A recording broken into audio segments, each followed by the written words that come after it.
Well, Senator Nampijinpa Price's call for an end to welcome to country ceremonies at public events is not racist, it's actually unifying, and Family First supports her. Never has there been such goodwill towards Indigenous Australians from their fellow Australians. That is why it is so ironic that Anthony Albanese's Voice referendum is on a path to failure. Like the Matildas World Cup bid, Australians, regardless of race, creed or identity, earnestly desire unifying moments. Soccer is not everyone's sport, but we love, indeed crave, the sense of togetherness this Matilda moment brings. Cathy Freeman created the same atmosphere 23 years ago. If they're not supporting the Voice, it is because Australians know that the race politics of the Voice only brings division. Almost no one has anything against Aboriginal or Torres Strait Islander people, but mainstream Australians have become more and more resentful of being welcomed to the country they too were born into. Whether we came 2 years ago, 200 years ago, or 60,000 years ago, we all want to feel equally part of this great country. As former Prime Minister Tony Abbott said last week, a welcome to country may be appropriate when visiting Indigenous communities, but not at a footy game or a seminar. Desire to recognise and respect Indigenous Australians has arguably never been greater. But Australians also have a well-honed bulldust detector. They can see that the Prime Minister and a radical class of political activists have a bigger agenda, and they don't want to reveal it before the vote.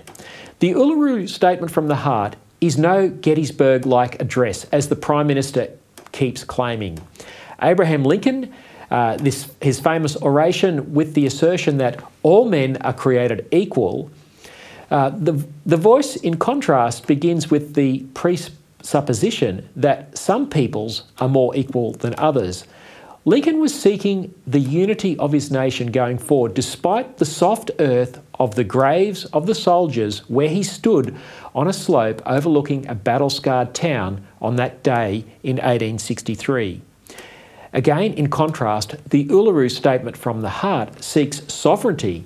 This is a nation within a nation based on race. It demands makarata, which is a Yolngu word that means peace comes after payback. It's about a spear in the thigh. Lincoln rejected revenge, despite having every right to seek it. His Union government was losing the war. He could have rallied his people to lash out, especially given emotions were still raw that day in Gettysburg. Instead, he maintained that both sides were created equal, that they were part of the same country despite the war and the division.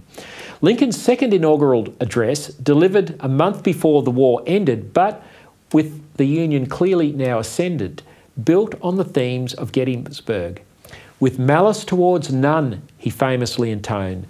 Sadly, the Uluru Statement from the Heart, its longer version and the supporting documents are full of malice towards the Europeans who settled Australia and towards their descendants. Demand for compensation and to pay the rent abound. It talks of treaty and truth-telling. Now, while there's hard truths about our past for sure, and we must be honest about them, there is no conspiracy to lie about Australia's past. Just read the history, it's all there. No one pretends our past did not have atrocities. The massacres, they're well documented.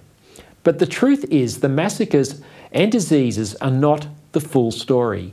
If we are going to tell the truth about the past, we should tell the whole truth. As Indigenous leader Warren Mundine says, a mark of a nation's greatness is its ability to correct its mistakes, something Australia has done in spades.